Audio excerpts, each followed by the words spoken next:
Welcome back to Power of the Mind, where we give you simple tools to improve your relationship with yourself and with others. Today's episode is a viewer question where we talk a little bit about how we pick our partners. Are there certain partners we can pick in love that will make things easier or not? Stay tuned. Little recap on a question that did come in.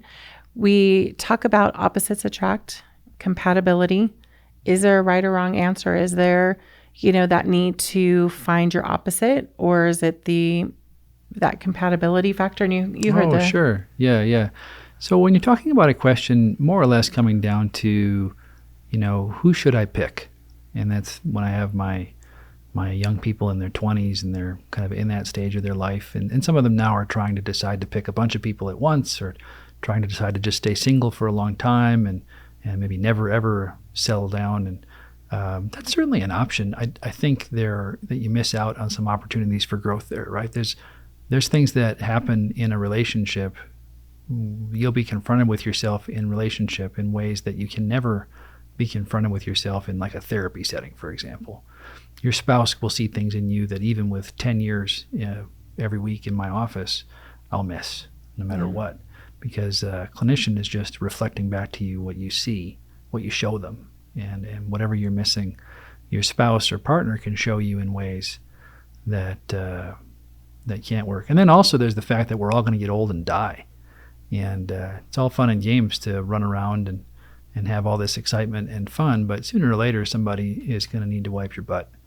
And it helps to have had a lifetime together before that happens. It's pretty rare to find people willing to do that if you haven't invested quite a bit into each other. So all that to be said, I want to come back to the initial question, which was more or less, how do I pick somebody so that they don't make me want to pull my hair out every day? And as far as I can tell, the answer is no matter who you pick, it's going to be rough. It's going to be tough going. And if you trade in the person you have now for somebody new, the new person is going to have baggage too. Different baggage, to be sure.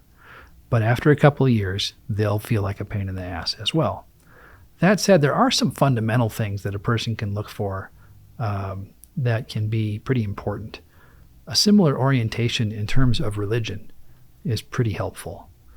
One thing I've been grateful for example, my wife and I both come from family systems that were very religious. So we have similar values that we were brought up with, and it makes child rearing quite a bit easier.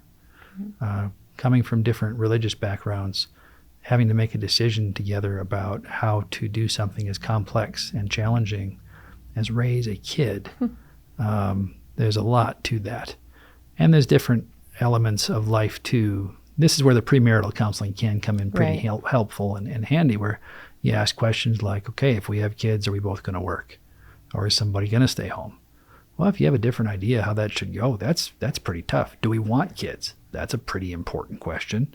And it's really fun to figure that out before your mid to late 30s. Okay, if you're in your mid to late 30s just exploring that idea, that's a challenge if one of you wants kids, because we're getting into a time when biologically that's going to become increasingly difficult.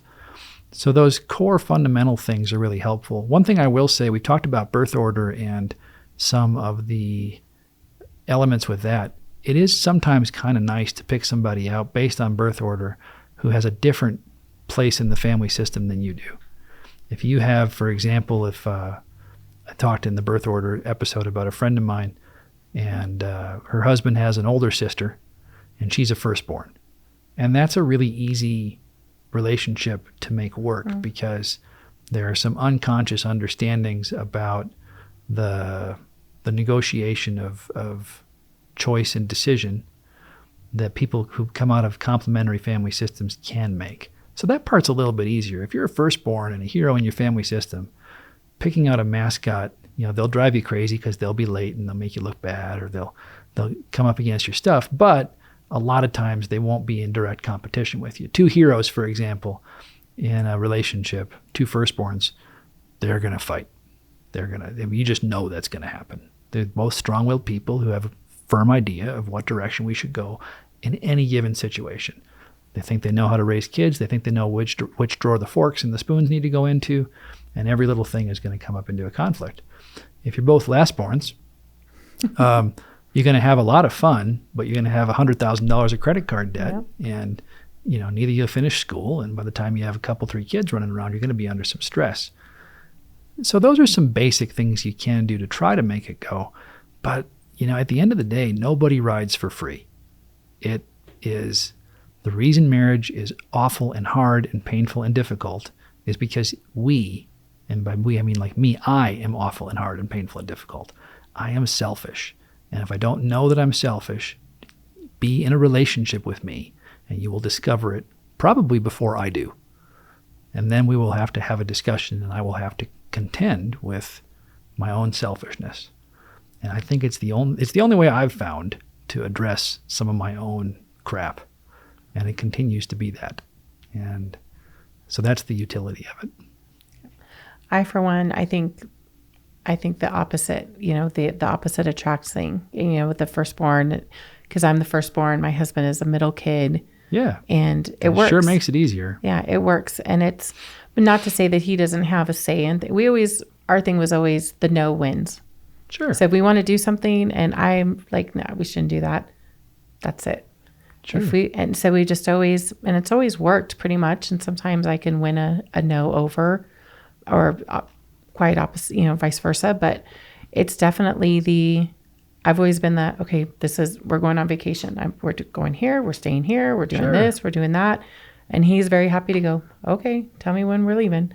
So I think that'd be difficult for me to have to be married to somebody who's like, we're going here, but wait, so he's very easygoing. That's, I think, why it's worked. But I think if he was married, we've always joked, because I'm like, if you were married to somebody who's easygoing like you guys would go nowhere. You would get nowhere. You would just be like, should we, I don't know, you call, I don't know, you make the reservation. So right. I think there's something to be said about that birth order and choosing based on, because it's worked so far over here. So I heard it said once that at the end of the day, the best marriage, effective marriage, is when both of you are in a race to the back of the line, right?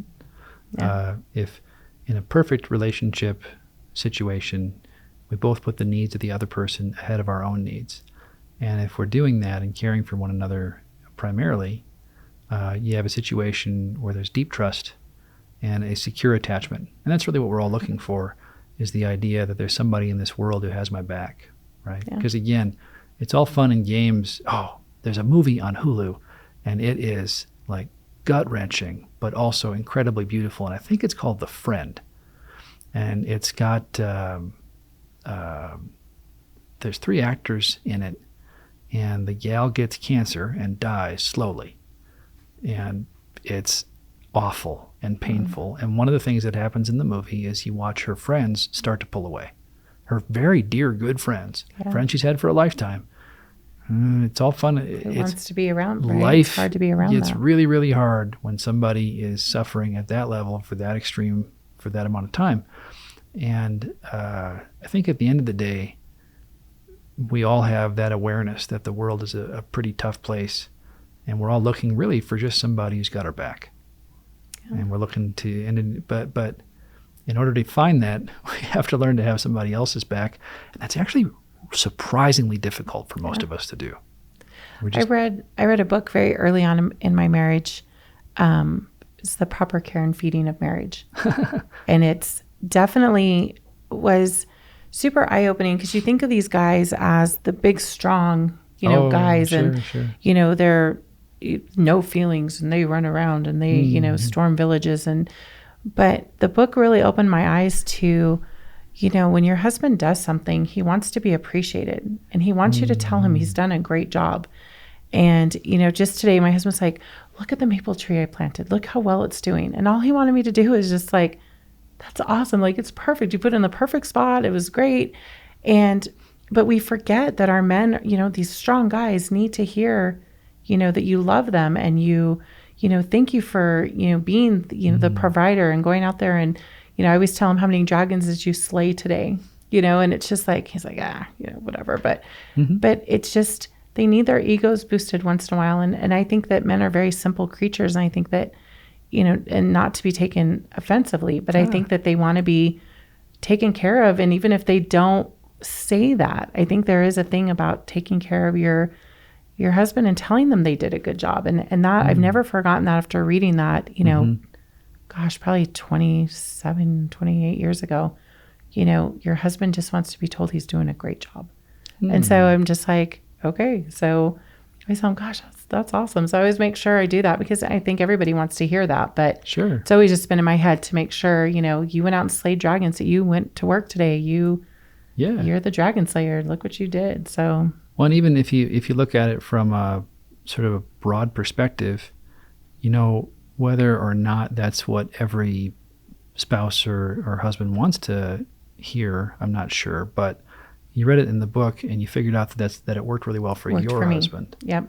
And speaking somebody, Gary Chapman talks about the love languages, right? Mm-hmm. And the idea of kind of figuring out what it is that our partner needs and showing up as that. And that's a lot of the process as far as I can tell. It's just showing up with the intention of taking care of somebody else.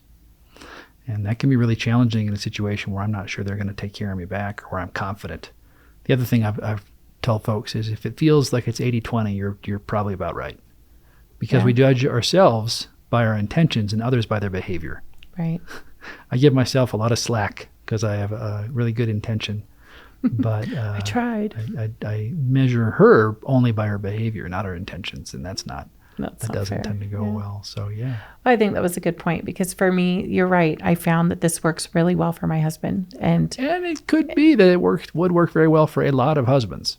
Yeah. I certainly see that. But that was smart. That was good insight because I found something that he was very, very receptive to early on and just never forgot that. And I've heard that, men are simple, feed them. I had an old supervisor and she said, men are like biscuits and women are like phyllo dough. Oh, yes. So I thought that was really funny.